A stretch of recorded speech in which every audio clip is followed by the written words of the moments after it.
Labadiena, mėly žiūrovai. Šiandien sveikinamės 30 kartą. 30 kartą 30 laida. Ir 30 metų, kuriuos šiemet švenčia Nacionalinė lošimų ir žaidimų verslo asociacija. Planavome, kad šioje laidoje turėtumėm apžvelgti tuos visus 30 metų. Kas pavyko, nuo ko viskas prasidėjo, kaip plėtojasi ir kuo gyvename šiandien. Paskutiniai įvykiai sujaukė mano galvą tokios garbingos, kaip sakant, laidos, kuri turėjo apvainikuoti, kaip sakant, 30 veiklos metų. Sakykime, mažesnis pasiekimas 30 laidų atverstų kortų per 3 metus. Tai taip pat nemažas, indėlis į žmonių galvas, į visuomenės nuomonę ir taip toliau. Tačiau paskutinių savaičių įvykiai, tai be abejo visuomenė jie buvo gal įdomus, kaip tokie detektyviniai reikalai, tačiau lošimų paslaugų rinkos specialistam tai iš tikrųjų neeilinis ir be jokios abejonės ypač neigiamas įvykis. Todėl mes, kaip sakant, pakeitėm savo planus ir šiandien tenka jau kalbėti apie tą, ką turime visiškai netikėtai šiandien Lietuvos valstybinio reguliavimo pasekoj, ko gero ir regiono. Pabaltijo regiono. Nes tada mes turim kalbėti apie Baltcap istoriją, mes turim kalbėti apie priežastis, kurios tai lėmė, kurios leido tai įvykti ir ką toj situacijoje turėjo daryti atskiros institucijos, finansinių nusikaltimų tyrimų tarnyba, lošimų priežiūros tarnyba, finansų ministerija, Seimas. Tai sudėliokim tada taškus. Kas ir kaip, kokios tos tikrosios aplinkybės, kas buvo lemiantys faktoriai ir priežastys, dėl ko mes atėjom į tokią situaciją. Šitos aplinkybės gimė legalizavus Lietuvoje azartinius lošimus 2001 metų vasarą. Lietuva priėmė taip vadinamą estišką modelį, kuris jau Estijoje tuo metu jau egzistavo 7-8 metai, nes ten lošimai buvo legalizuoti 93, ten kaip ir Latvijoje 94 metais, Lietuvoje, kaip sakiau, 2001. Tai esmė yra tame, kad tuo metu, kaip tose valstybėse buvo vykdomas legalizavimas, Rusijoje jau veikė azartinių lošimų veikla, kuo jinai baigėsi, jūs turbūt žinot, faktiškai pilnu draudimu. Tai vat būtent iš ten, tos šaknis atėjo į Estiją ir Latviją su, mintim, kad visi vienodai blogi. Čia iš Estijos mes tokią mintį perėmėme. Jo, kad visi vienodi, suprask. Ir todėl, Lietuvoje įsigalėjo iš karto pirmais metais kazino, industrija, kurią dar buvo sugalvota padalinti į dalis. Patalpinti salonuose, kazino mašinas, tikras neriboto statymo laimėjimo mašinas ir, lošimo namuose, kur dirba stalai, taip pat, patalpinti tokią pat įrangą, kurį veikia su neribotu statymu ir laimėjimu, galimybė. Ko tada niekas nesuprato. Socialinis poveikis, kuo daugiau išleis pinigų per laiko vienetą ir pinigų plovimo atžvilgių, tai yra pati rizikingiausia rinka. Nes tu gali statyti bet kiek. Bet kiek ir tai automatiškai jau patenka po pinigų plovimo aukščiausios rizikos, vertinimą. Čia buvo milžiniška klaida padaryta. Tai Latvijoje, Estijoje mes matom lygiai tos pačius variantus. Kaip tos peripetijos vyko ir kas toliau atsitiko, tai mes žinom, kadangi mes ir dalyvavom. Tai grįždamas truputį atgal į legalizavimo aplinkybės, kas yra tikrai labai svarbu, kad iš tikrųjų Lietuvoje, nežiūrint kitų pasiūlymų ir taip toliau, buvo tas vadinamas estiškas, modelis įteisintas, paimtas pavyzdys iš Estijos. Ką šiandien mes gavome, tai mes jau matome su Stepukonio pavyzdžiu, tai galima manyti, kad jų tikrai ir daugiau yra, nes šitas pavyzdys iškilo ne iš prevencijos lošimų, konkrečiai kazino sektoriaus, o iškilo konkrečiai dėl to, kad fondo, vadovai pastebėjo, reiškia, trūkumą. Tai galima įsivaizduoti, reiškia, kiek ilgai dar būtų tęsęs. Kiek būtų tęsę ir kiek dar yra tokių dalykų, arba, sakykime, gali būti. Tai va, tai einant toliau, tai 2002 metais visgi pavyko išaiškinti įstatymų leidėjui esminius skirtumus tarp Didžiosios Britanijos, Olandijos, Vokietijos, Ispanijos rinkų, mišrių rinkų, kur dominuoja ne kas kita, o būtent ribotų lošimų pramonė, tai yra ribotų statymų automatai, nedidelių statymų, kurių, reiškia, rizika, kaip socialinė, taip ir, reiškia, pinigų plovimo yra žymiai žemesnė. Tiesiog po 1 eurą neišklausia. Arba beveik ir tikrai, kaip sakant, žema. Tai pavyko tą padaryti ir pavyko, reiškia, būtent į lošimo namus konkrečiai perkelti A kategorijos automatus iš lošimų salonų, o į salonus patalpinti B kategorijos automatus su nedideliais parametrais, reiškia 1 litas ir didžiausias statymas ir 200 litų laimėjimas ir draudžiamas, reiškia, kaupiamasis fondas. Tai dabar, grįžtant dar į tos laikus, jau tada aiškiai matėsi susipozicionavimas tuometinio, reiškia, lošimų priežiūros komisijos pirmininko būtent į estišką modelį, gynė tą modelį ir finansų ministerijos atsakingų darbuotojų, taip, kurie dirba po šiai dienai šitoj srity. Tai jautėsi kažkoks tai didžiulis pyktis, kažkas tokio keisto, nes jie konkrečiai nepritarė šito pobūdžio, reiškia, tarpinių formų įvedimą, teisės aktų pakeitimam. Ir štai nuo tų laikų, daugiau nei 20 metų, iš tikrųjų, su finansų ministerija ir su priežiūra, kuri, reiškia, po to buvo reformuota, kaip sakant, tikrai mūsų asociacijos santykiai yra prasti. Kodėl jie yra prasti su finansų ministerija ar su tais žmonėm, arba priežiūros tarnyba, man sunku pasakyti, galbūt dabar bus lengviau pasakyti po šitų įvykių, nes lošimų paslaugų rinka pagal naujausią ES apibrėžimą lošimo paslaugų apjungia azartinius lošimus, lažybų sandorius, loterijas. Aiškiai mums pasako, kad šita industrija yra gyvas organizmas, kad visos šitos rūšis patenka po vienu apibrėžimu, įstatymų leidėjas, finansų ministerija kaip reguliatorius ir priežiūros institucija būtent turi tai suprasti, kad tai yra bendras organizmas ir į tai atsižvelgti. Nes iki šiol vyksta keiščiausi dalykai, kai, sakykime, loterijos dėl istorinių aplinkybių, kai jas žymiai anksčiau legalizavo Lietuvoje, negu lošimus pateko po atskirų įstatymų ir, kaip sakant, susidaro keisti dalykai, nes būtent šitie dalykai liečia ir loterijas, kurie, reiškia, vyko, kadangi loterijos yra ne kas kita, o aukščiausios rizikos, reiškia, rūšis pagal pinigų plovimo sampratą. Bet jeigu žiūrint nuo tos 2001-2002 metus, ne, tai aš suprantu, net ir 2002 metais šiek tiek atsigręžus į vakarų Europą, ne, liko tam tikri baziniai ribojimai, kurie, kaip sakant, apribojo lietuviškas galimybės dalyvauti. Ne.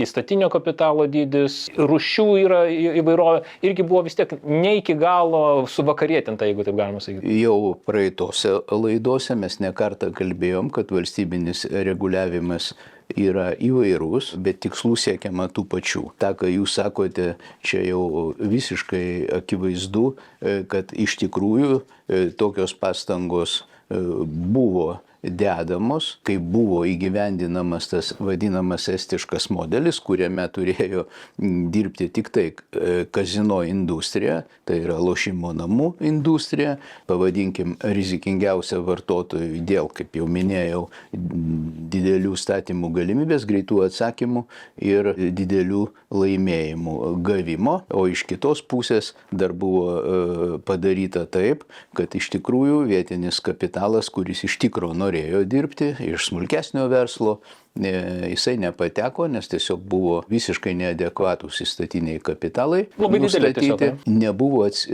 įvestos kategorijos atskiros. Kitaip tariant, šitą kazino industriją, net jeigu ir tu sugalvotum statyti, nesant klasifikacijai, sakykime, riboto statymo laimėjimo daleiskim įrangą, tau jokių visiškai šansų pagal atraktyvumą, sakykime, ne tai kad konkuruoti, iš vis dirbti, jokių realių galimybių. Tai vat būtent taip įvyko Latvijoje. Nes Latvijoje buvo leidžiama iš pradžių, ne? Ne, tai leidžiama, bet nesureglamentuota atitinkamai. Ir gavosi taip, kad pagal atraktyvumą, taip, jeigu čia žmogus gali daug labai laimėti, daug pastatyti, daug rizikuoti, taip, finaliai jis turi problemų, sakykime, žymiai greičiau negu su ribotu, žymiai greičiau, tai automatiškai ta industrija neįdomi ir jinai jinai neturi jo ir jinai baigė savo veiklą. Tai taip įvyko. Plus, padedant dar, reiškia, įstatymų leidėjui, ar ne, didinant mokesčius. Vienodai. Ir neribotų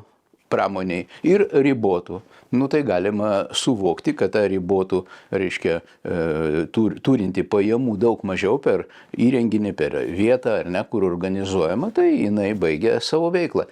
Tai tokius vaizdus mes matom paskutinės kadencijos, taip, jau ryškiai matome konservatoriam vadovaujant, reiškia, Seimui, visas komplektas įrankių yra naudojamas, kaip sunaikinti ribotų lošimų pramonę. Tai yra neginčiama, tai yra faktai, tai yra rodikliai, tai yra skaičiai, yra viskas. Grįžkim prie Stepukonio atveju, ne? Kaip jis galėjo atsitikti, nes jeigu mes sakom, kad 2002 metais tarsi viskas biški normalizavosi Lietuvoje, ne? Kaip Stepukonis vis dėlto įvyko 2020 dabar tyrimai aiškinasi, kuriais tiksliai metais, ne? Jeigu 2002 mes tarsi sukūrėm rūšis, sudėliom, tarsi supjaustėm rinką, ne? Taip. Tai kaip paskui viskas keitėsi? Kur įvyko lūžis? Kas per įvykiai lėmė, kad mes vėl grįžom į estišką kelią? Pirmiausiai, turbūt reiktų žiūrėti etapais. Finansiniai rodikliai tą dar ir, reiškia, parodys. Ta, ką pasakysiu, galima bus patvirtinti, kaip įsigalėjo, reiškia, neribotų lošimų pramonė, kurios, reiškia, priežiūra iš tikrųjų komplikuota, reikalauja daug resursų. Atsitiko sekančiai. Pirmas žingsnis buvo neįleisti rinką smulkesnio verslo. Neįleist, nors pavyzdžių buvo apstų iš brandžiausių valstybių, neįleist. Reiškia, ribotų lošimų pramonės įstatinio kapitalo dydžiai, nepakeliamo dydžio, neadekvatus buvo smulkesniem, kurie tikrai norėjo dirbti Lietuvoje, galėjo dirbti ir pinigai būtų likę čia, kadangi... Vakarų Europoje tokių pavyzdžių daug.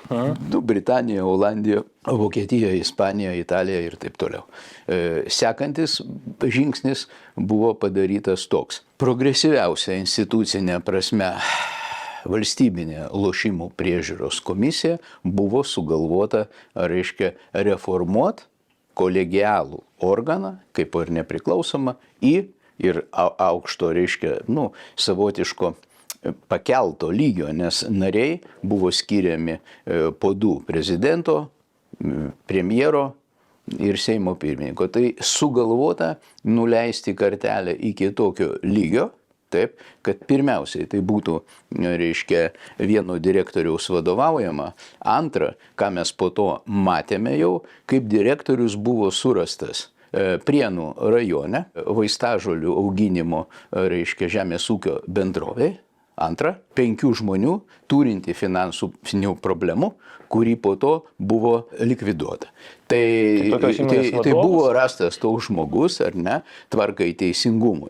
Perėmus, reiškia, vadovavimą jau naujam formatui, kuravimui lošimų ir loterijų verslo, taip, ir buvo surastas žmogus, kuris buvo paskirtas be patirties, realiai jo, į, reiškia, kontrolės skyriaus vedėjus. Kaip jums pasakyti, tas atrodo tikrai be galo įdomu, kad tai tikrai žaidė visiškai kiti svertai, negu turėtų būti. Tai yra vienas. Antras, reiškia, momentas buvo toks, ta vadinama pirmoji priežiūros tarnybos direktorė, kuri buvo, reiškia, paskirta, atrinkta konkurso būdu Finansų ministerijoje, nes jau ta tarnyba priklausė Finansų ministerijai, tarnautoja iš vartotojų teisių, kuri tikrai neturėjo taip pat jokio išvis supratimo apie šitą verslą.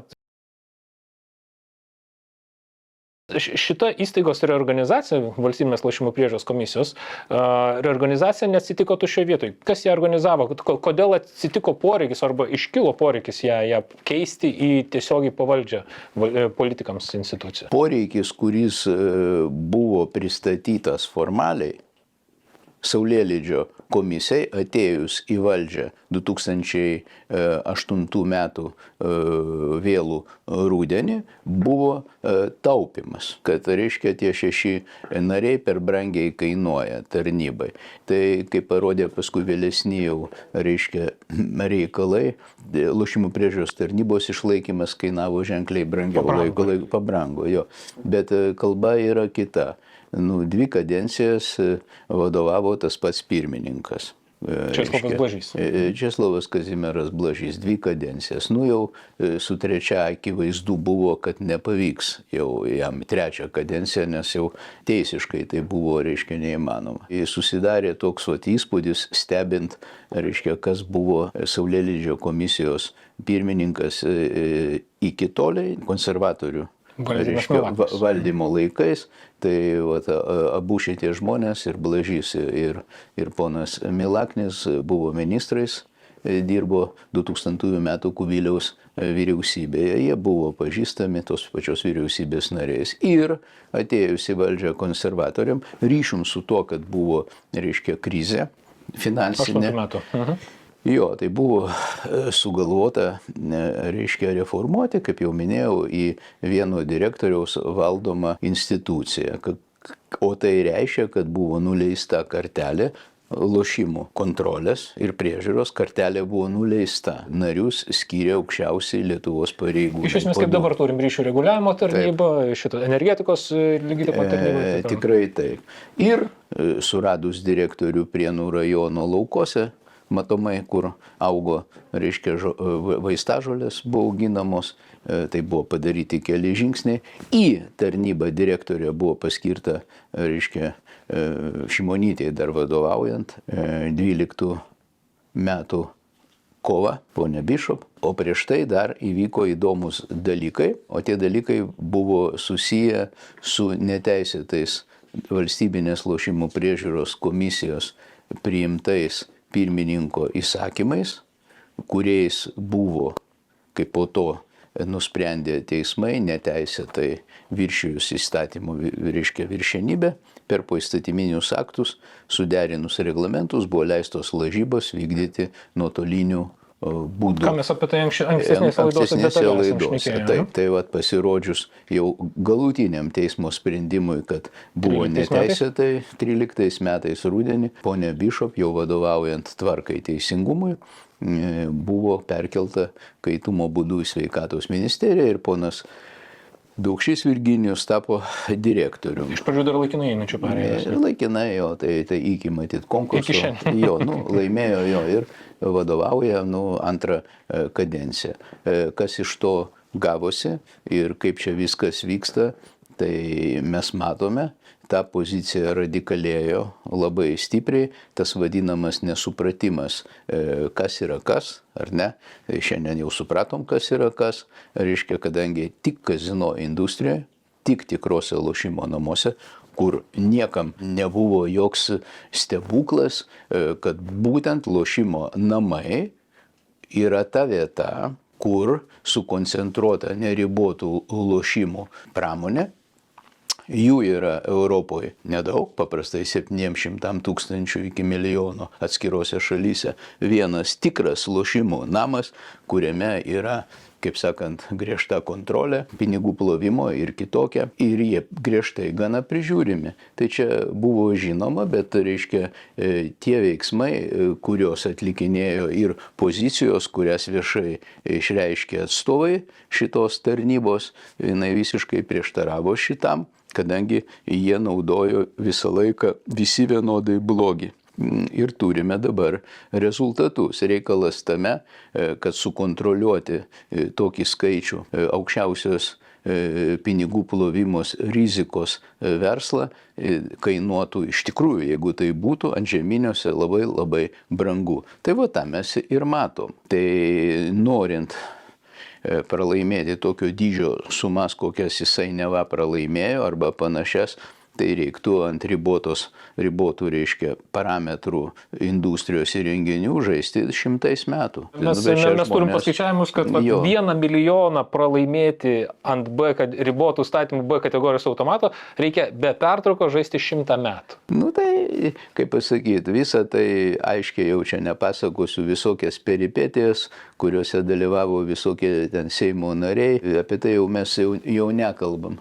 Va, tai tas yra visiškai akivaizdu. Kitas momentas, kuris labai yra svarbus šitoj istorijoje, procesas, kuris vyko lygiagrečiai, kai ponas Antanas Guoga nupirko 2 asmenim 2 vietų išlaikymą dar valstybiniai lošimų priežiūros komisijoje. Tai buvo Tatjana Voromė ir Oleg Mackevič. Va. Tai tie žmonės tuo metu tikrai tos kvalifikacijos reikiamos neturėjo. Kodėl pati valstybinė lošimų priežiūros komisija nesirūpino tokių žmonių atsiradimui poreikiui ar ne? Kodėl nebuvo atrinktas, sakykime, jeigu reikėjo ir konkurso būdu ir panašiai ir taip toliau. Čia klausimai, kurie akivaizdžiai reikalauja atsakymų, kodėl būtent Guogos pasiūlyti asmenys ne, ir išlaikomi metus laiko, būtent iš jo bendrovės ar iš jo paties lėšų ar ne. Kodėl taip buvo elgiamasi.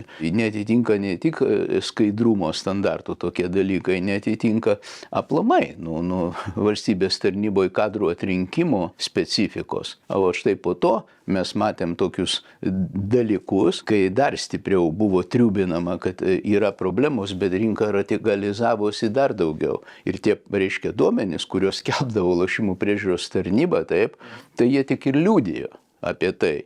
O atsiradus, reiškia, nuotoliniam lošimam rinka dar labiau radikalizavosi. Tai visi šitie procesai vyko grojant vieną ir tą pačią muziką, visi vienodai blogi. Nors, pavyzdžiui, šiai dienai rinka visiškai kardinaliai apsivertusi yra ir neriboti lošimai akivaizdžiausiai dominuoja. Tai jeigu šiandien mes turime pagal tos pačios priežiūros tarnybos skelbiamus duomenis akivaizdų vaizdą, internetu teikiami lošimai nuotoliniu būdu, reiškia, užima virš 80%, ar ne, o juose 70% užima va ta pati kazino industrija, kuri užtikrina tikrai aukščiausios rizikos, reiškia, faktą, jinai dominuoja. Tuo pačiu metu, reiškia, ribotų lošimų pramonė yra visiškai mažumoje. Rūpinamasi sveikata, nors iš kitos pusės jokie rodikliai, jokie validūs rodikliai to nepatvirtina, kad yra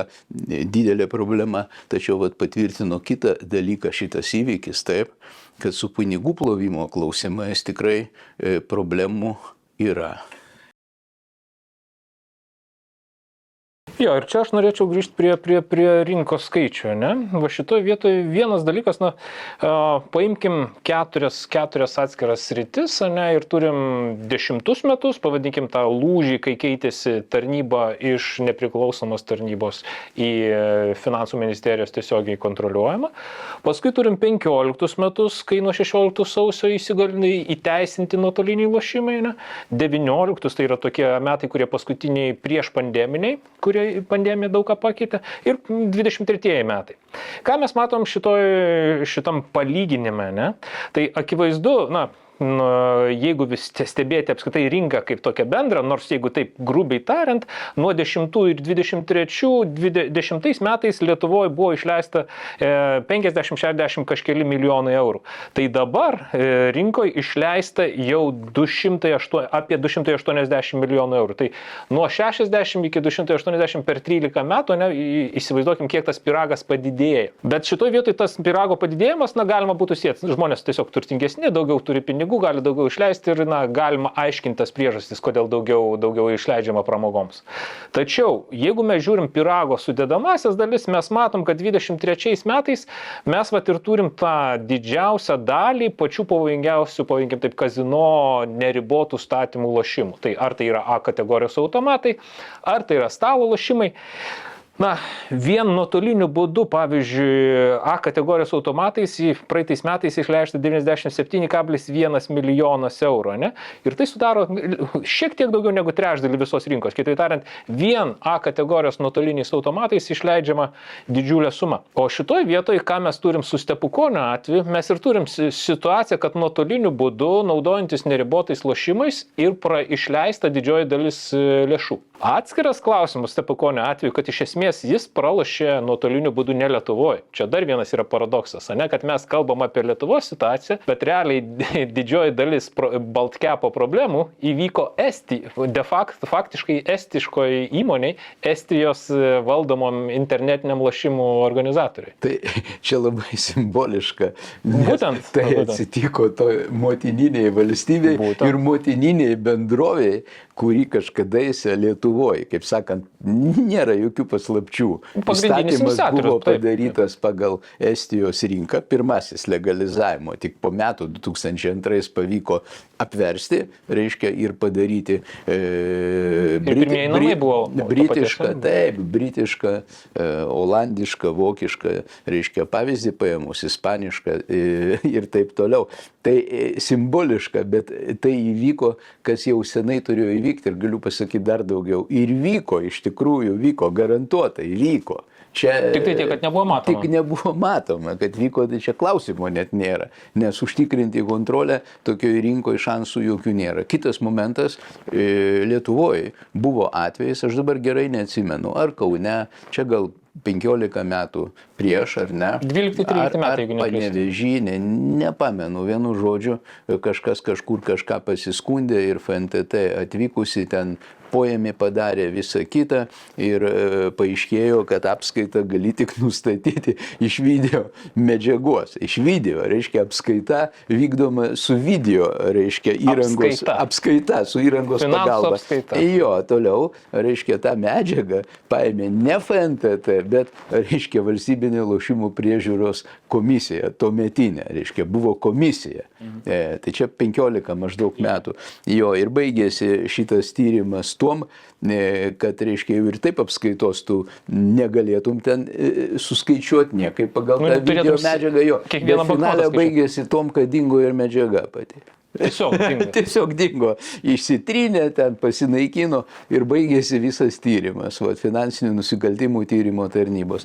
Tai tokie įdomus signalai, jie buvo tikrai, kai tuo pačiu metu, sakykime, vakaruose, iš tikro, dideliuose kazinuose, tikruose lošimo namuose dirba pareigūnai, jie turi savo, kaip sakant, nuolatos dirba kabinetą, turi visą kitą. Tai buvo tokių iniciatyvų padaryti panašiai Lietuvoje, bet problema ta, kadangi čia tie lošimo namai maži, srautai palyginus nedideli, tai buvo nuspręsta, kad nereikia, bet faktai parodė, kad srautai netokie ir maži. Tai laikui bėgant, taip. Bet esmė ta, kad yra visiškai akivaizdu, kad tikrai atlikti priežiūros, reiškia, esant tokiam modeliui realiai neįmanoma ir tą parodė šitas atvejis, dabar nuotolinių lošimo atveju, tai norisi, kad suprastų žmonės, apie ką mes kalbame dabar.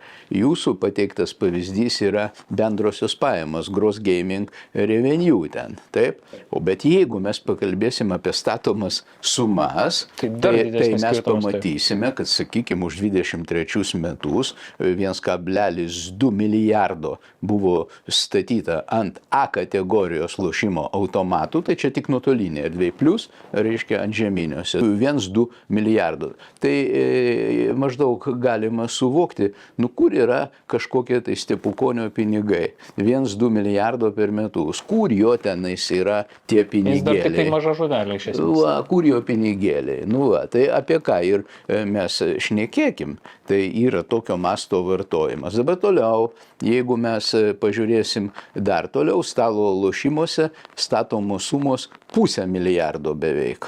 Čia milijardas, 1,2, ten virš 400 milijonų, nu, 1,6 milijardo per 2 sektorius. O bendras nuotolinių lošimų statomų sumų skaičius yra beveik 2 milijardai už 23 metus.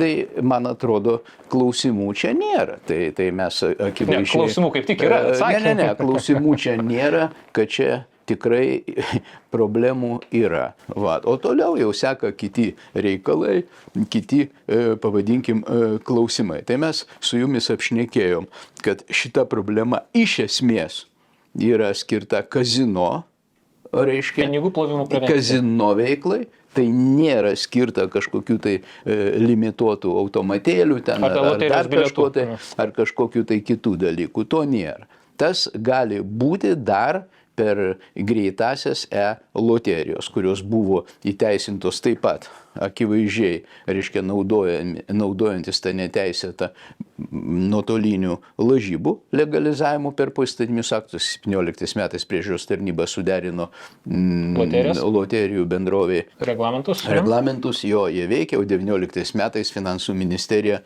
parengė įstatymo projektą naujos redakcijos loterijų ir jisai kiaurai buvo priimtas. Vat ir visi reikalai čia. Aš dar norėčiau atkreipti dėmesį vieną tiesiog statistinį duomenį. Mes turim kitą grafiką, kur akivaizdžiai matosi, kad tų pavojingiausių arba taip kazino lošimų dalis nuo 10 metų iki 15 sąlyginai mažėjo nuo kažkur 40 procentų iki 25 procentų. Kada? Nuo 10 metų iki 15. Nuo 10? Nuo 10. Sąlyginai jų mažėjo. Jeigu žiūrėtumėm į kitas rinkos dalis, matytumėm, kad tuo metu gerokai išaugo lažybų dalis. Ne? Tai čia šito vietoje vienintelis galimas paaiškinimas, kurį mes galim teikti, tai yra tai, kad būtent tos nuotolinės lažybos, kurios buvo ten 11 metais legaliai, nelegaliai įteisintos 3 bendrovėm išimties tvarka, iš esmės jos pradėjo spausti tuos pavojingiausius lošimus ir jų sąskaita pradėjo augti. Nuotolinių lošimų organizatoriai, kurie nuotoliniu būdu siūlė paslaugas, tai Tony G, tai Oracle'as, tai Top Sportas, jie būtent rinkos dalį gerokai sumažino tų pavojingiausių lošimų. Tam tikrą prasme tai buvo toks neutralizuojantis faktorius, jeigu taip galima sakyti, ne? Tačiau vos tik tai nuotoliniai lošimai legalizuoti 16 metais, A kategorija, stalo lošimai pradėjo greitai atsiminėti savo pozicijas. Iki 19 metų toks palengva augimas, o nuo 19 metų iš esmės sprogimas, kur mes, kaip sakiau, šiandien, ne šiandien, 23 metais turim rezultatą, kad pusė pinigų pralošimo būtent pavojingiausiose lošimuose.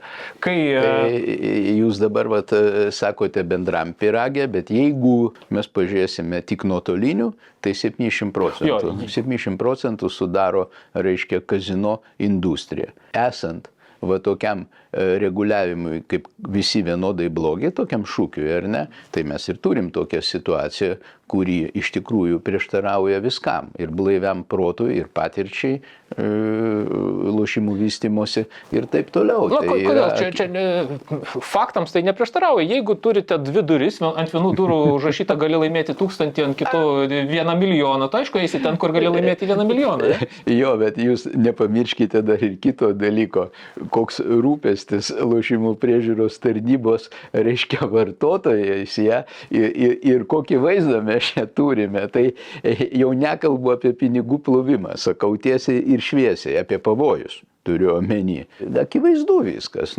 Tai dar aš norėčiau visgi paaiškinti jum šito sprogimo, kaip jūs sakote, reiškia, pamatinės priežastis, kad būtų aišku. Tai esmė yra tame, kad, reiškia, vienai bendrovei dirbant 6 metus neturint licenzijos ir leidimo, po to, kai valstybinė lošimų priežiūros komisija per poįstatyminį aktą neteisėtai teismo pripažinta, ar ne, suderino reglamentą nuotoliniam lažybom ir kitos 2-5 metus darbavosi. Tai va štai tuo metu nuotolinės paslaugas atstovavo tik lažybos.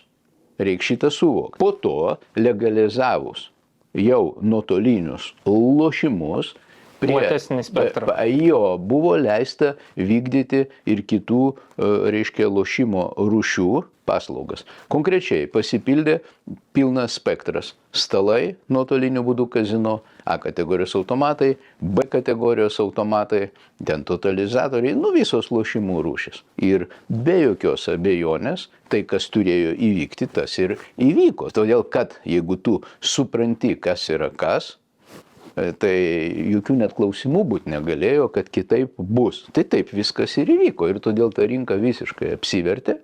Tačiau tuo pačiu metu atstovai priežiūros tarnybos ten, ministerija praktiškai tylėjo, kalbėjo visiškai kitaip, bet viskas vystėsi į visiškai kitą pusę. 180 laipsnių kampų. Dabar aš dar norėčiau atkreipti jūsų dėmesį, koks buvo, reiškia, sugalvotas įstatymų leidybos iniciatyvų procesas. Tai buvo daroma ne normaliai numatant, kad tikrai, kaip sakant, patirties mažoka ir supratimo dar mažiau, ar ne, buvo, kaip sakant, naudojami atskiri, reiškia, įstatymų leidėjo atstovai. Tai yra konkretūs Seimo nariai. Tai va, stebint paskutinę kadenciją, štai šitą, tenka tik tai, reiškia, konstatuoti faktą, kad konservatorių komitetų pirmininkai, tai yra Majauskas, tai yra Lingė ir tai yra Džiugelis, ar ne? Aktyvizuojami kažkieno, tai jie buvo. Ir jie vieni teikdavo fundamentalius teisės aktus. Iš kažkur sekundę iš kažkur. Ir kas įdomiausia, kad jie buvo nukreipti visiškai į priešingą pusę. Kad dar labiau, reiškia, dominuotų, reiškia, šitie neriboti lošimai, konkrečiai kazino industrija. Tai čia ypatingai liečia, ne ką kitą, o ex-konservatorių ir ex-komiteto biudžeto, pagrindinio komiteto, reiškia, pirmininką Mykolą Majauską, tai akivaizdu ir aišku, ir šitie visi įvykiai, ir sekantis buvo ponas Lingė, ar ne, tai juos jungia paprasti dalykai, minimum supratimo arba jokio supratimo ir maksimum noro kažką daryti. Majausko žinom, kokiam aplinkybėm tai vyko, ar ne, pasinaudojus, reiškia, baudžiama byla ir taip toliau. Buvo ant smūgio tvarkomi reikalai ir turim dabar rezultatus. Ir dar turėsime dar daugiau tų rezultatų. Aišku, neigiamų. Iš esmės visos tos iniciatyvos davė priešingą efektą, negu buvo žadėta. Būtent, absoliučiai. Klausimų yra konkrečių ir aiškių. Bet žiūrėkit, šitoj vietoje jūs kalbat apie tai, kad komitetų pirmininkai imasi iniciatyvų.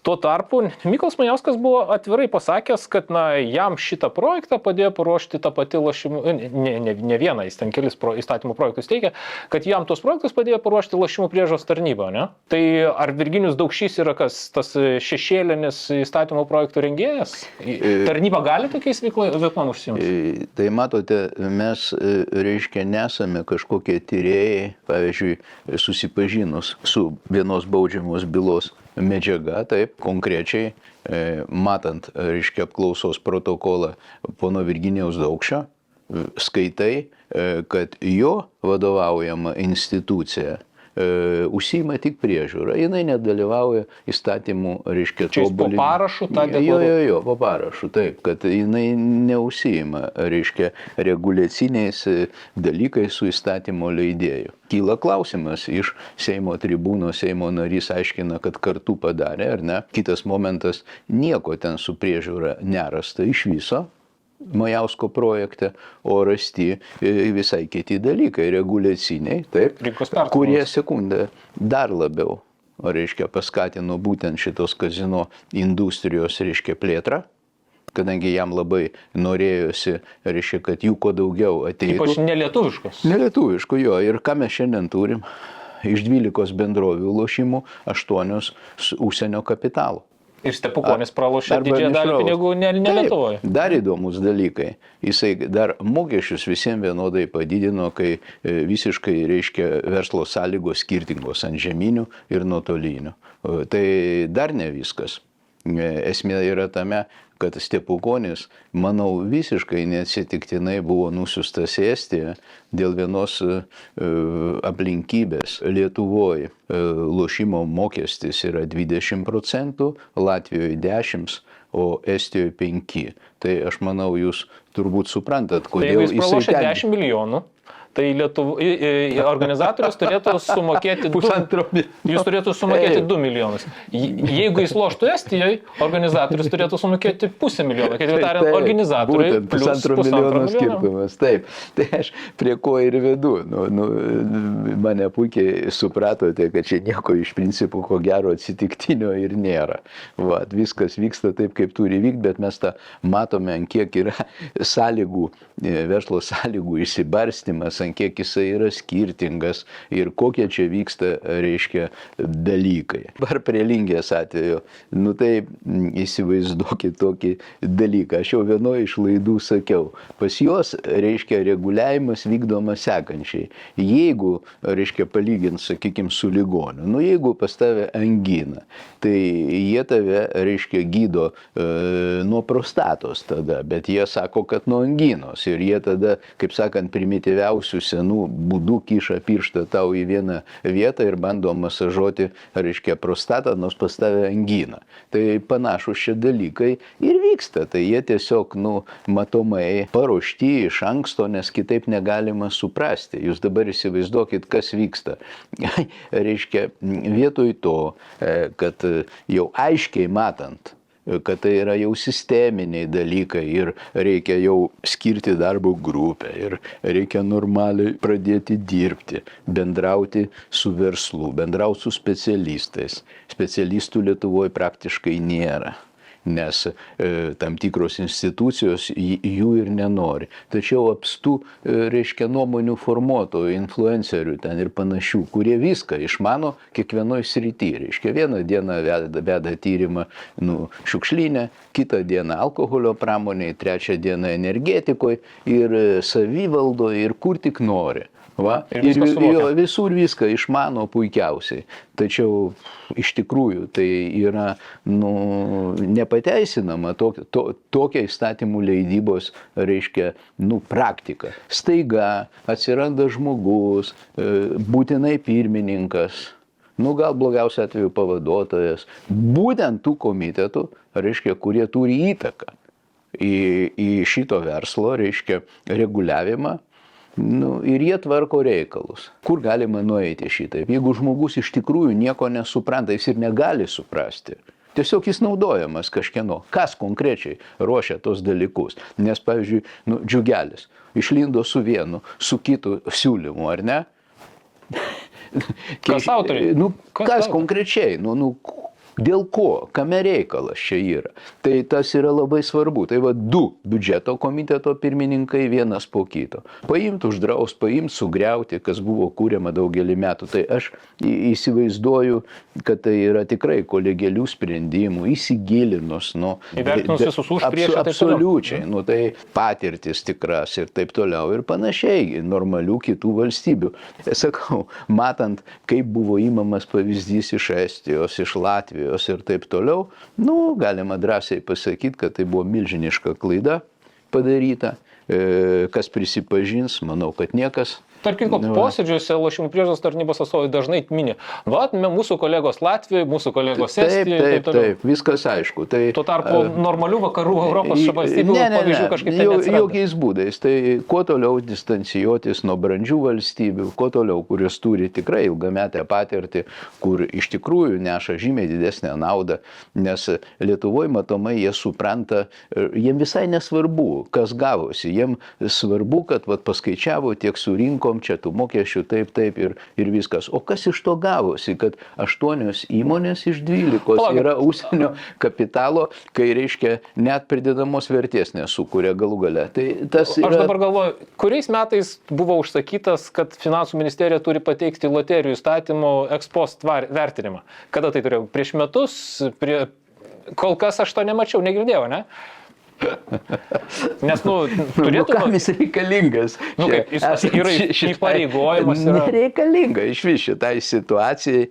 Tai, žiūrėkit, aš pavyzdį jums pateiksiu. Čia gali kristi iš koto. Tai dabar, reiškia, vienas Seimo narys pateikė projektą, kur norėta, reiškia, drausti loterijose skatinimą. Ne reklamą, skatinimą. Atėjo klausimas, reiškia, į biudžeto komitetą, vyriausybė kaip ir pritarė. Ir dabar vyksta toks spektaklis, kad šauna komiteto pirmininkui Lingė į galvą. Reiškia, mintis tokia, ar ne? Nes pasiskundė, reiškia, internetinių portalų prezidentė, taip, su verslo konfederacijos atstovė taip pat, kad žiniasklaida ko gero gaus mažiau, reiškia, lėšų, kad neskatins naudotis loterijų paslaugom. Supranta, nes jeigu uždraus, tai jie mažiau mokės pinigų. Logiška. Jo, tai tada sugalvoja šitas žmogus, dabartinis pirmininkas, kokį dalyką jisai sumasto, kad reikia kreiptis į valdybą, kad valdyba užsakytų tyrimą ir tyrimas pasakytų jam, reiškia, ar neteks lėšų ar ne. Tai jūs įsiklausykit dabar, kas yra įdomu. Čia tas pats Lingė, kuris siūlo reklamos uždraudimą. Jo, jis siūlo lošimam reklamos uždraudimą, o viena iš lošimo paslaugų rūšių loterijom jis elgiasi visiškai priešingai. Jis nenori ne tai, kad reklamos, jis nenori skatinimą, reiškia, uždrausti. Tai kaip visą tą reikia suprasti, kai tuo pačiu metu loterijose, per greitasias loterijas, realiai gali pastatyti 30 eurų ir laimėti 600 000. Ant greitųjų, reiškia, loterijų įrenginio, kuris tau duoda galimybę nuotoliniu būdu gauti. Iš esmės tas pats kategorijos automatas. Panašu. Tai jūs įsivaizduokit. Kuom skiriasi? Gali ten tas biški procesas skiriasi, bet iš esmės tu rizikuoji. Parametrai tie patys. Taip. Ir ne tik, kad tie patys. Esmė yra tame, kad laimėjimų fondas tai loterijose yra ženkliai mažesnis. Reiškia, žmogus turi žymiai daugiau šansų netekti pinigų, kadangi loterijose 50-50. 50-50, o nuotoliniuose net 94 grąžina vartotojui, 95 net procentus grąžina vartotojui atgal. Bet žiūrėkit, Samailai, tai šito vietoj, ką jūs sakot, Mindaugas Lingė, tuo pat metu, kai jis klauso arba girdi, pavadinkim taip, interneto portalų balsą, asociacijos ar ten verslo asociacijų balsą ir sako, gerai, tai atidėkim čia, pažiūrėkim, ar čia nedarys kažkokios komercinės žalos, taip toliau. Tuo pat metu jisai yra konservatorių partijos rinkimų štabų vadovas, kuris vėlgi tuo pat metu turi dėrėti su tais pačiais portalais dėl vienokių ir kitokių sąlygų, dėl viešumo, reklamų ir taip toliau. Tai ar čia nėra interesų konfliktas? Gal čia ir Mindaugui reikėtų pasitikrinti tarnybose? Matot, aš nesu nei prokuroras, nei tyrėjas STT ar dar kažkokios institucijos, ar ne.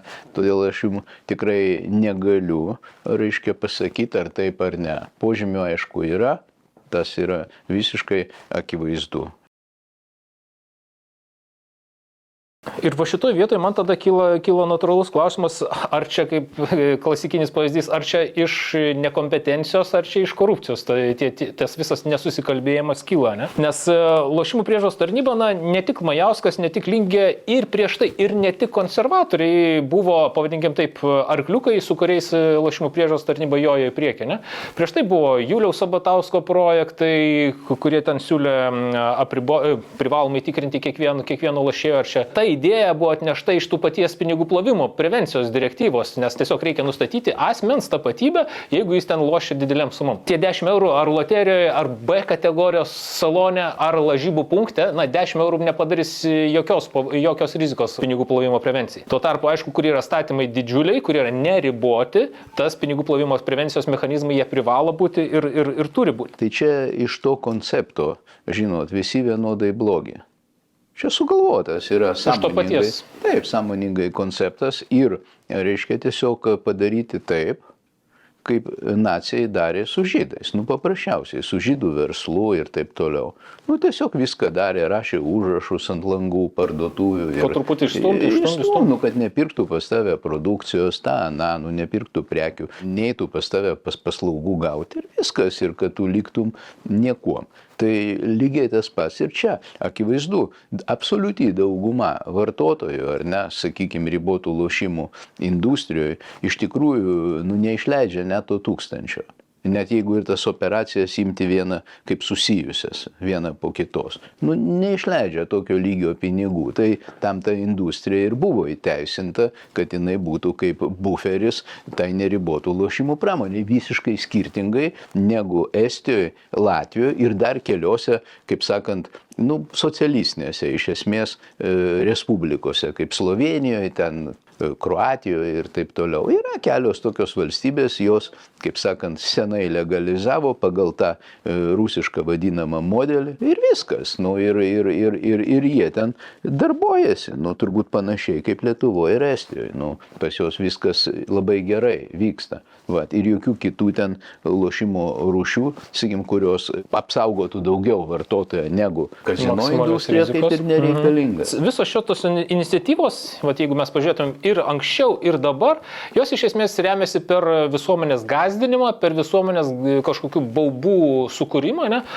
Ir lošimų priežiūros tarnyba, ir tie patys du psichologai, kurie ten, tariami psichologai, nes jų kompetencijos iki šiol yra nelabai aiškios, ką jie baigė, kokias kompetencijas turi. Visi tie baubai, gąsdinimai, jais remiasi visos iniciatyvos. Net ir dabar turim tos Lingės reklamos draudimo idėją, jinai remiasi būtent Stepukonio atveju. Ne va čia yra toks antiek masiškas, reikšmingas dalykas.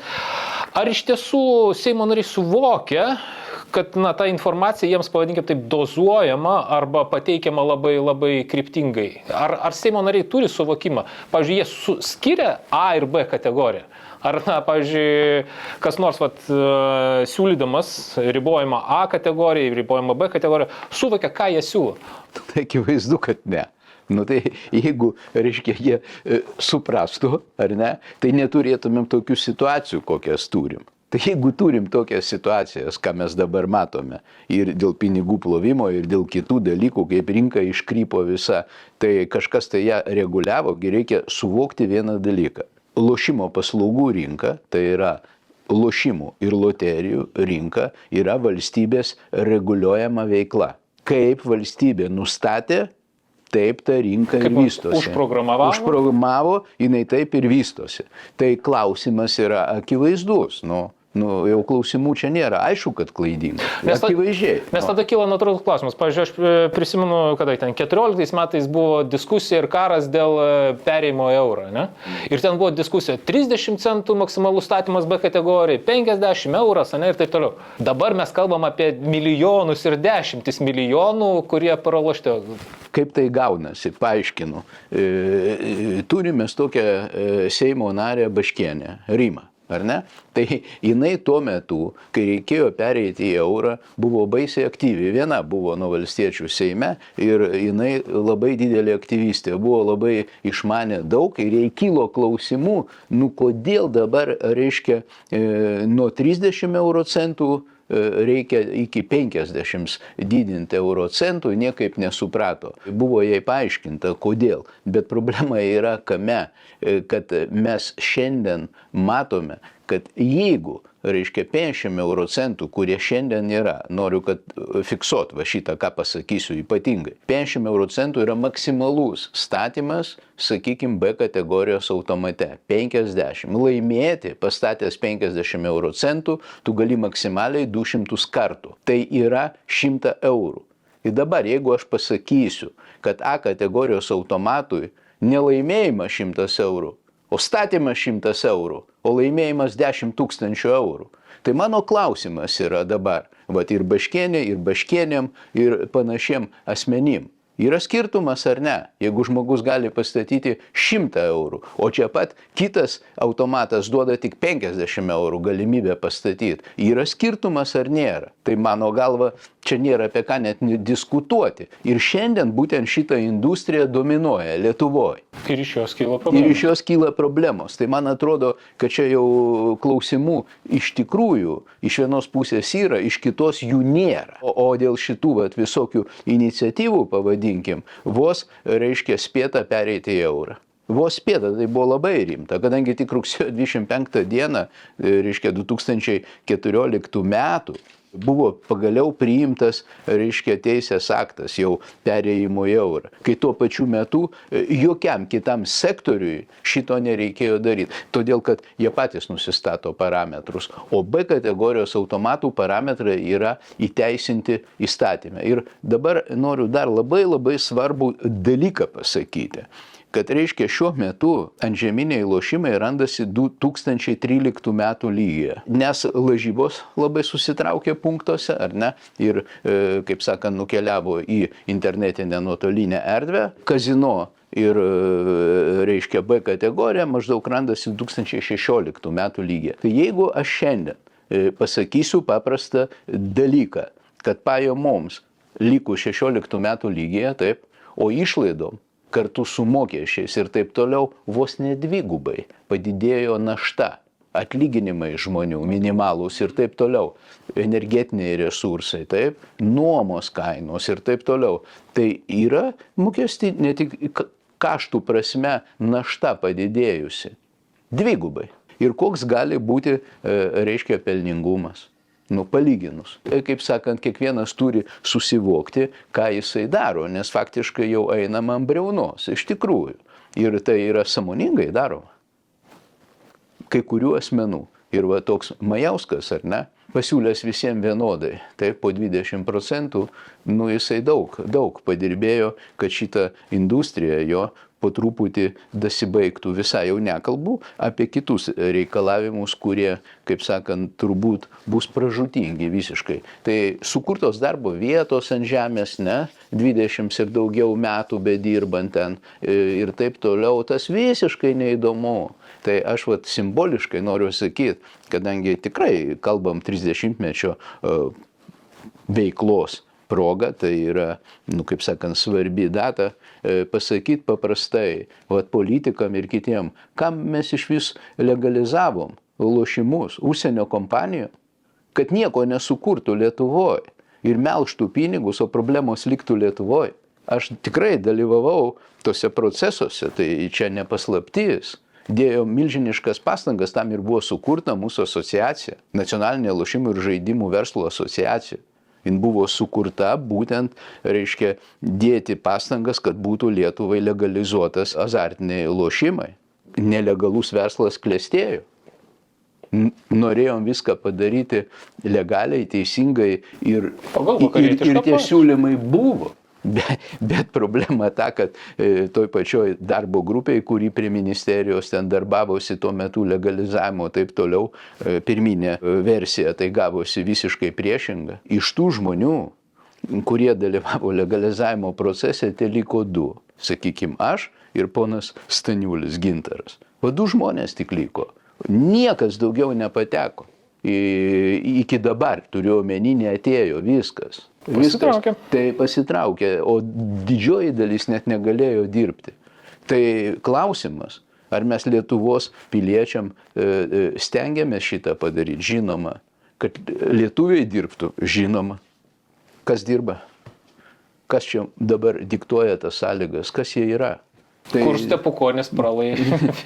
Išvežė pinigus dar į Estiją ir taip toliau, vienu žodžiu, bet sakau, išvežė ne dėl to, kad ten geresnė paslauga, o tiesiog organizatoriui palankesnės mokestinės sąlygos. Tai 5% jo.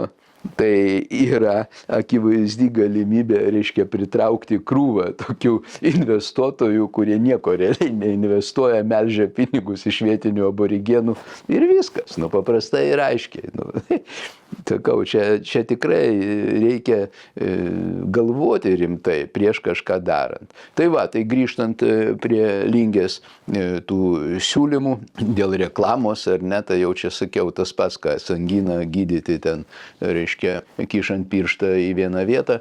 Tai dabar pasiekmės kokios, tas akivaizdu, kažkas čia tikrai netvarkoj, kadangi pradirbus 7, dabar 8 metai, nuotoliniai lošimai tiek metų, kaip legalizuoti, akivaizdžiai yra kliūtis norintiem, sakykime, ateiti į Lietuvą, nes realiai be reklamos, visiškai ją uždraudus, tokių judesių tikrai nebebus, o tai kelia klausimą, kam tai naudinga. Nes, pavyzdžiui, Majausko reforma, kurią jis atliko ir kuri turės būti peržiūrėta iš naujo, čia be abejonių. Ir visi teisės aktai turės būti peržiūrėti, nes čia yra klausimų daug. Tai Majauskas atidarė vartus užsieniečiams, o dabar... Majauskas atidarė vartus, o Lingė dabar nusprendė uždaryti vartus. Tai konservatorių reiktų patiems pasikalbėti, apsispręs, ką jie čia išdarinėja. Bet esmė ne tame. Esmė yra tame, kad tiem, kurie iš tikrųjų, kurie rinkoje yra mažesni, kalbu iš esmės apie nuotolinius dabar, tai šitiem tikrai pasiekti jau, sakykime, tokį rezultatą, kad dirbti praktiškai neverta, tai bus dar lengviau. Bet tiem dominuojantiem? Bet tiem dominuojantiem, tai pirminėme etape gal sunkiau bus, po to, reiškia, jie pasiims tos vartotojus ir vėl atstatys savo, reiškia, pavadinkim, galimus praradimus. Nesakau, kad jie bus galimus praradimus laikinus, jie atstatys. Ir viskas. Tai aš matau tokį vaizdą, kad kas nors iš esmės keistusi, tikrai niekas nesikeis. Loterijos apskritai jokių praradimų nepatirs? Nu čia, sakau, yra labai daug klausimų,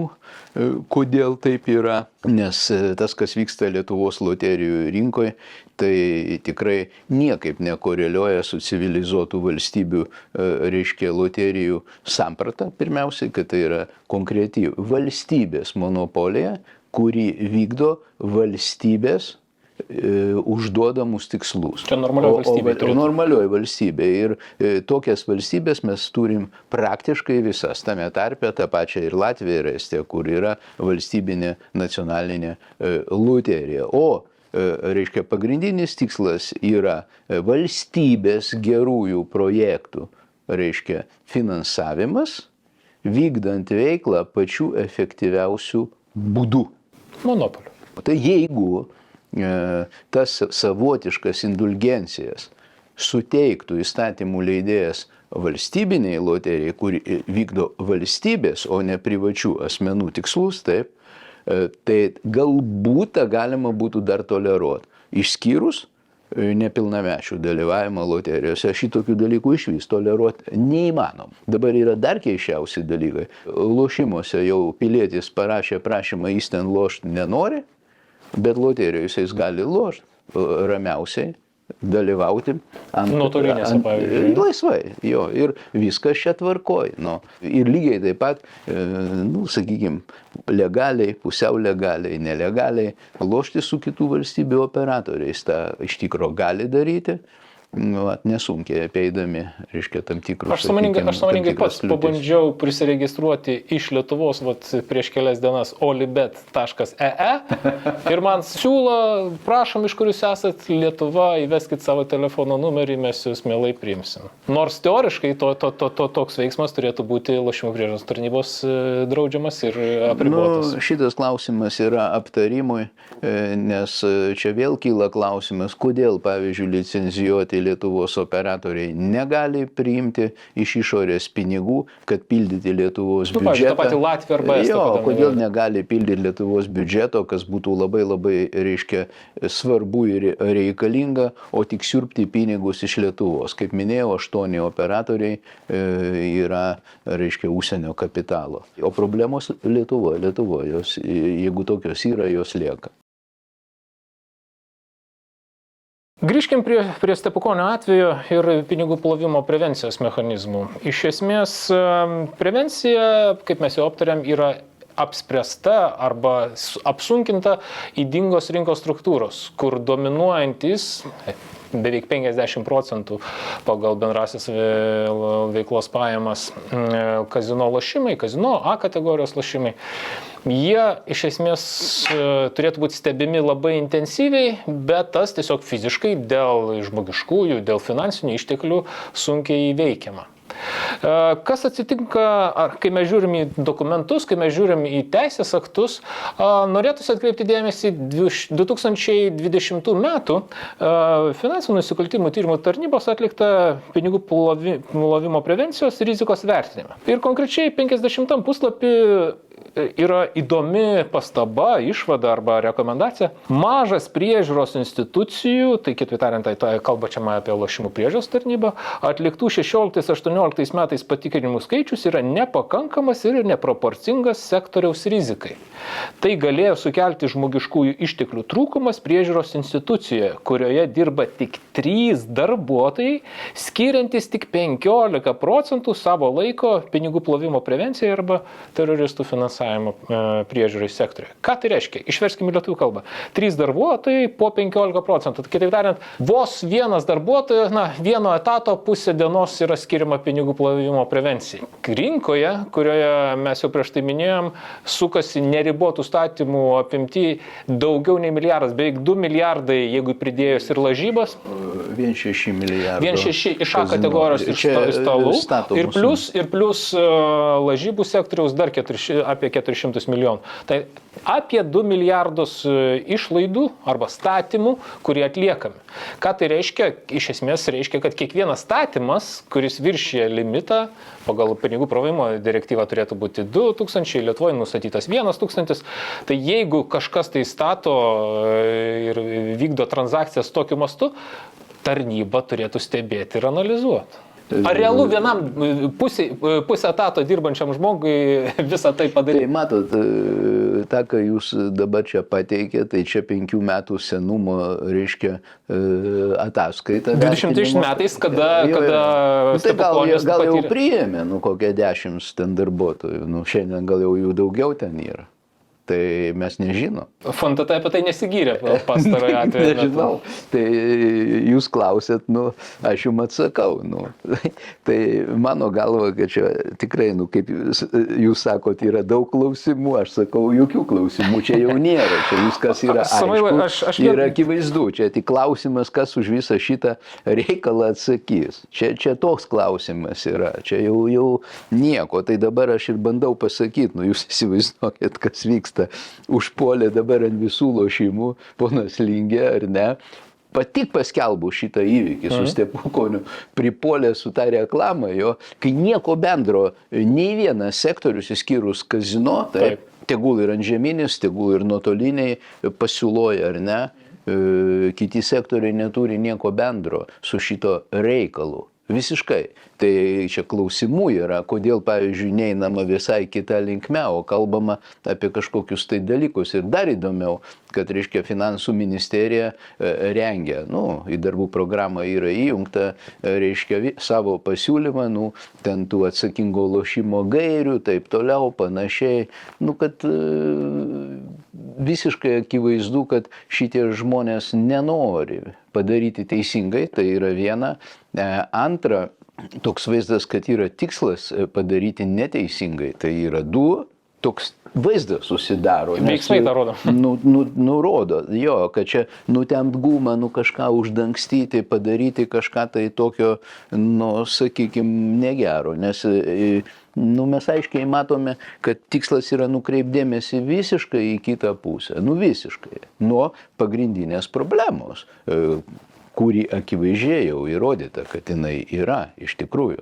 Ir mes čia, ką dabar šnekėjome, tai tas akivaizdu ir aš kažkodėl tai galvoju, kad Moneyvalas vertindamas pakomitėtis. Europos lygio institucija, kuri rūpinasi pinigų plovimo. Taip, aš manau, kad turės pastabų ir bus vertinimai ir kažkodėl tai galvoju, kad pakeltas reitingas Lietuvos šitoj srity. Netaip senai buvo pakeltas, nes tikrai buvo labai neblogai, atrodė jų vertinimų Lietuvos, reiškia visa šita sistema.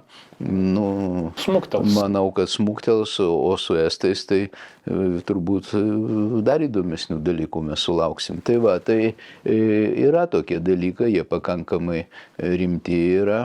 Nesijaučia, kad, pavadinkim, parlamentinė kontrolė, ar ne, adekvačiai reaguotų. Ir jau laikas priminti mūsų asociacijos kreipimosi į Seimo valdybą, ne? Mes dar 22 metais vienais kitais būdais kalbėjom, siuntėm raštus, ne? Nu tai du raštai, vienas pavasarį, balandėje, kitas rudenį, spalėje.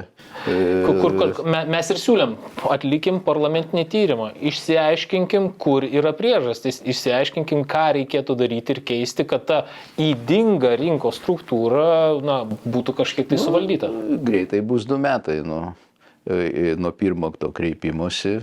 Jokio rišlaus, reiškia, nei atsakymo, nei veiksmo nerasta, bet svarbu, reiškia, reklamą ten uždrausti, svarbu ten dar kažką tai tokio pasirūpinti ten vienu žodžiu. Tai akivaizdu, kad nieko čia mes šviesaus neturime. Galiu paguosti, kad ne tik tai mūsų raštai ignoruojami. Specialiųjų tyrimų tarnyba atlikinėja antikorupcinio vertinimo išvadas įvairiais įstatymų projektams. Tai Mykolas Majauskas, kai 10 metais teikė savo siūlymus, spalio mėnesį STT irgi pateikė išvadą arba vertinimą tų antikorupcinį projektų ir parašė. Atsižvelgiant į tai, čia rašto, manytina, kad nuotolinių lošimų organizatoriams projektų sukuriamos palankesnės, mažesnė administracinė naštą sukuriančios sąlygos veiklai vykdyti. Ir ten toliau plečiasi, taip toliau. Vėlgi, jau specialiųjų tyrimų tarnyba sako, kad kažkas tai yra netolygumų, kažkas čia blogai su nuotoliniu lošimų protegavimu. Ne? Bet jie dar pasakė kai kada. Taip. Ir jie neskundžiasi, ne tik mes, ignoruoja jų siūlymus. Jo, nes neseniai specialiųjų tyrimų tarnybos kiek ten, mes išleidom 16 tų antikorupcinių vertinimų išvadų ir dabar, kai mes pasižiūrim atgalios vyriausybės posėdžio išvadų. Su loterijom įdomus atvejis yra, kur aiškiai parašo išvadoje, ką jie mato ir su ko reikia sutikti, aišku, kad tai yra tikrai teisybė. Ką jie rašo. STT konstatavo, kad nuotolinių loterijų paslaugos iš esmės yra to paties lygio ar net didesnės socialinės žalos rizika kaip ir nuosaikios. Galima. Tai aš ir noriu pasakyti, kad būtent, reiškia, loterijos, greitosios loterijos momentinės teikiamos nuotoliniu būdu, jos iš tikro gali pastatyti ant 30 eurų ir gali laimėti 600 tūkstančių ir jokių, kaip sakant, čia problemų visiems tai yra žinoma. Dėl to šitaip ir yra parašyta, tai žmonės išnagrinėjo ir suprato, kur yra pusę euro, sakykime, galimybė maksimaliai pastatyti, ar ne, ir, sakykime, 30 eurų ir laimėti 600 tūkstančių, o šičia laimėti 100 eurų. Tai noriu, kad dabar įsiklausytumėt. Tai lošimų priežiūros tarnyba, reiškia, atliko tokį tyrimuką su Vilmorus, reiškia, pagalba ir keletas tokių skaičių, kurie biškutį, reiškia, stato aiškumą didina. Tai paaiškėjo, reiškia, kad loterijose ten vartoja pagal mane 43% Lietuvos gyventojų. Nesuaugusių, bet gyventojų. Iš jų ten regis 20% nepilnamečiai loterijų paslaugas. Taip, net 80%. Iš tokio skaičiaus vartotojų, taip, pasakė 80%, kad, reiškia, jie vartoja loterijų paslaugas, dalyvauja loterijos tam, kad laimėtų pinigų. O čia jau probleminio lošimo signalas. Sekundė, lošimuose 12% visuose. Tai kaip pažiūrėjai, ten 4 yra pagrindinės rūšis, grubiai 2-3%, reiškia, vartotojų yra, tai yra 53% pasakė, kad jie, reiškia, lošia, kad laimėti pinigų, 53. Ten loterijose nekaltose 80%. Man kažką tai tas sako. kad čia su laisvalaikiu truputį kertasi. Tik tai tiek, kad loterijos, kaip sakant, pralošimo mastas bent jau tos antžeminėse yra mažesnis, rizikos faktorius tam tikras. Aš tai galiu pasakyti, kad didesnis, nes reikalas yra tame, kad loterijos išmoka ne mažiau kaip 50%, kai lošimų laimėjimų fondas yra didesnis ženkliai, atiduodama vartotojų ženkliai daugiau pinigų. Kaip sakant, klasikiniai, tiražiniai toj loterijoje, tai taip reikia laukti visą kitą, bet jūs matot patys, kokį poveikį daro vartotojui galimybė laimėti milžiniškas sumas. Net 80% pasisako, kad jie laukia pinigų. Jie nori gauti pinigų. Eina kaip į darbą. Eina kaip į darbą. Tai tuo pačiu metu ir vaikam leidžiama dalyvauti va šitam koncepte. Sakau, sunku tai suprasti, pateisinti dar daugiau sunku, bet kur mintis? Visą tai būtų galima dar pateisinti, jeigu tai būtų valstybinė. Ar suprantat? Valstybėje dirbanti industrija. Kuri pelną kažkur nukreipinėtų. Išskyrus nepilnamečius. Čia tabu. To toleruoti neįmanoma. Net diskusijos negalėtų būti. Negali būti diskusijos net. Tai apie tą mes šnekam. Todėl tokių dalykų nėra, net ir pas kaimynus. Tai va, jau nekalbant apie civilizuotas valstybės. Grįžtant ir apibendrinant Stepukonio atvejį, vis dėlto norėtųsi padaryti keletą pastebėjimų, kad vienas dalykas, ką mes matom, jeigu stebėtumėm, taip pat matydami visą kontekstą, kaip viskas teisinis reguliavimas keitėsi, tobulėjo, plėtėsi, taip toliau. Panašu, kad mes, arba mūsų atsakingos institucijos, ar FNTT, ar lošimų priežiūros tarnyba, jos neturi pakankamų žmogiškų išteklių. Kai kuriais atvejais gal ten trūksta arba priežastis to yra finansinių išteklių nebuvimas, nesuderinamumas tos rinkos struktūros, kuri reikalauja didžiulio kiekio pastangų, didžiulio dėmesio ir kartu labai ribotos galimybės tą dėmesį skirti. Ne? Kitas dalykas, kai mes dar 16 metais aiškinam ir kalbėjom, kad šitas visų automatų sujungimas į tinklą yra vėlgi fikcija ir toks vėlgi kalbėjimas apie kalbėjimą, o ne realių problemų sprendimą, mes matom, kad pagrindinėse pinigų plovimo prevencijos židiniuose, kazino įstaigose, nuotoliniuose lošimuose, netgi ir šiandien transakcijų kontrolė yra labai ribota. Net ir šiandien kazino apskaita vyksta filmuojančios kameros pagrindu. Bet jeigu ant stalo perkami žetonai, tai tą visą veiksmą, kas laimi, kas pralaimi, viską fiksuoja tik tai kameros. Lygiai taip pat ir nuotoliniuose lošimuose tiesioginios nuolatinės bendros sistemos nėra. Iš esmės teoriškai priežiūros tarnybos turi galimybę prisijungti, bet tai nėra sistemingas veikimas. Ir jeigu kažkas tai padaro skirtingose lošimo aparatuose, arba, pavyzdžiui, lošia kažkur tai užsienyje, kas vėlgi nėra teisėta, šitoje vietoje atsiranda akivaizdi skylė, kur mes sisteminio požiūrio nebeturim ir tada patyrę lošėjai, tokie kaip Stepukonis, jie gali apžaisti tą sistemą ir išvengti to priežiūros dėmesio, kuris pinigų plovimo prevencijoje yra būtinas, nes rizika iš tiesų yra didžiulė. Rizika yra apčiuopama ir reali.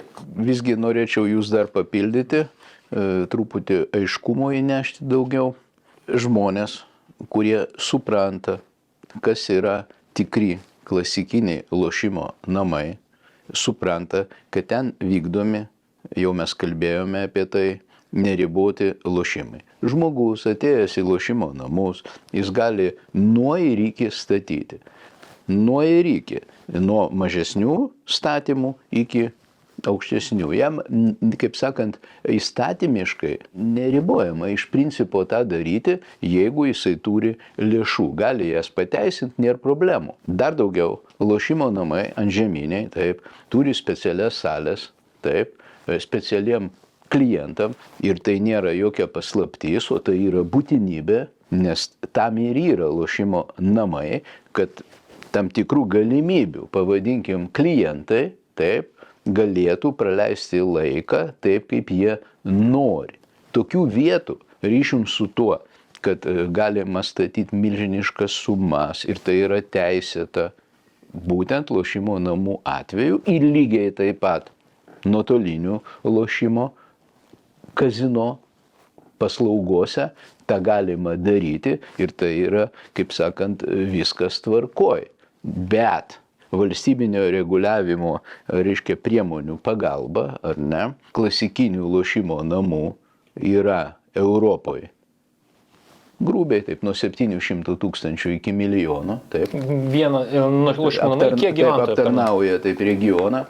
Nu, iš tikrųjų yra atitinkama kontrolė atitinkamiem ir srautam. Tai čia viskas yra, kaip sakant, iš anksto skaičiuojama, nes rizikos yra įvertintos. planuojama, strateguojama. Jeigu tu supranti specifiką, tu žinai, tai tu atitinkamai reguliuoji. Ne šiaip sau sugalvojęs galvoj ten ir darai bet ką, kažkoks tai ten Seimo narys, ten kažkur tais kažką daro. Visa tai yra daroma, nu, kaip sakant, vadovaujantis, nu, tikrai tam tikrų planavimų, tam tikrom galimybėm, tam tikrą, reiškia, nu, pavadinkim, įvairių svečių su pinigais, be pinigų ir taip toliau, nu, galimybių ribos, bet sakau, reikia tą suprasti, kad lošimo namai ir yra ta įstaiga, bet čia kalbu dar kartą apie kazino, tikrus klasikinius kazino. Tai atitinkamai, kai žmonės gali statyti kiek nori, daug, nes jis turi galimybės finansinės ir norą, tai viskas yra turtingų žmonių. Yra turtingų žmonių, jis gali tą daryti ir tam turi būti skirtos vietos ir tikrai valstybėje yra nuo to nauda, yra, nes mokami mokesčiai, taip, ir dažnai labai aukšti. Kadangi jeigu tu turi galimybę aptarnauti tokį regioną, ne, pas tave garantuotas viršpelnis. Tai automatiškai viskas tvarkoja. Bet tam ir atitinkama yra ir kontrolė, ir priežiūra. Tai čia yra faktas, kaip ir pavadinkim socialinė, taip ir pinigų plovimo. Tai tas yra akivaizdu ir aišku, ir yra iš ko pasimokyti. Nu, ir yra atitinkama apskaita. Apskaita, rimta apskaita, turiu omeny būtent tose vietose. Būtent dėl to, ką dabar paskutinės 3-5 minutės jums ir aiškinau, dėl galimų labai didelių srautų, momentinių srautų. Kuriuos čia ir dabar reikia tikrai. Taip, išėjo, klientas išėjo ir viskas, ir stalas, ir salė tuščia, viskas. Bet jis paliko, sakykime, arba laimėjo. Čia irgi lygiai tas pats, jeigu laimėjo, tai irgi turi būti tikrinama, kokiu būdu jisai tą padarė. Ir taip toliau panašiai, kad tos lėšos būtų iš tikrųjų legalios. Mes visada kalbam apie pinigų plovimą, neužmirškim, kad yra ir teroristų galimas finansavimas. Tai čia jau pasiekmes. Ta prasme, čia jau kiti reikalai yra taip. Tas lėšas bando investuoti, turiu menį atplauti ir taip toliau. Čia jau vėl kita istorija, bet taip, žinoma. Vis dėlto eikim į pabaigą ir paieškokim tam tikrų išvadų, ne, šitoje visoje istorijoje. Tai mes jau minėjom apie parlamentinį tyrimą, kurį mes siūlėm dar 22 metais Seimo valdybai. Deja, kol kas jokio atsakymo nesulaukėm. Tikimės, kad ten atsakymas bręsta ir valdyba kada nors atsakys, bent jau mandagų ne. Kol kas to atsakymo nėra. Bet, žiūrint čia jau turbūt, kai mūsų neliks. Matyt, aš manau. Grįžtant prie parlamentinio tyrimo idėjos, ką dabar reikėtų tikrinti, ne?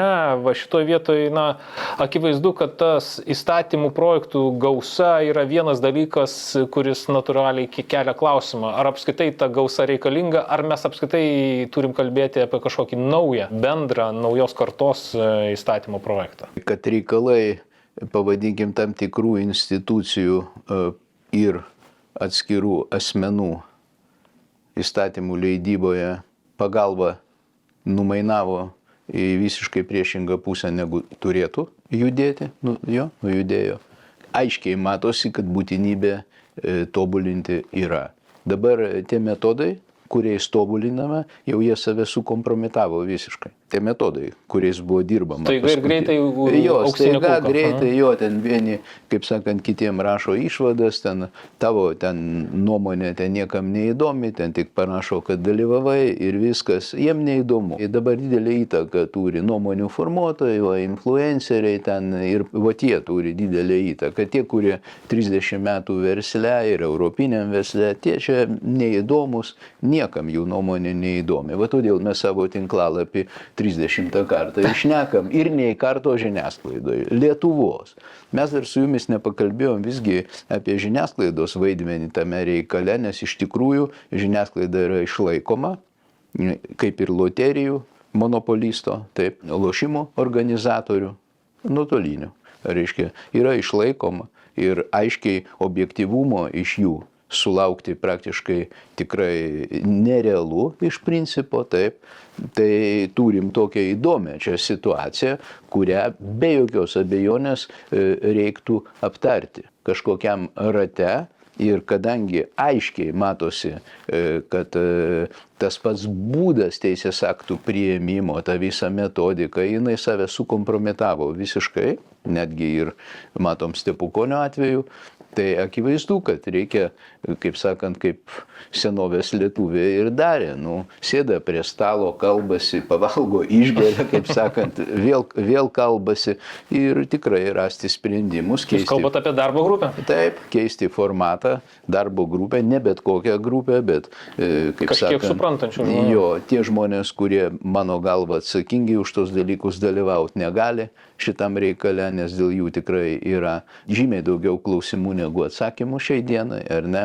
Jau jie tikrai parodė, į kur mes čia nukeliavom. Tai manau, kad tą reikia daryti.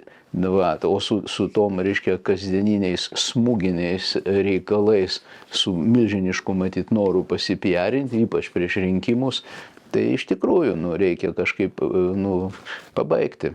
Jau ir išorėje žmonėsgi mato, supranta, žino, kas čia vyksta pas mus, kokie dalykai ir taip toliau ir panašiai.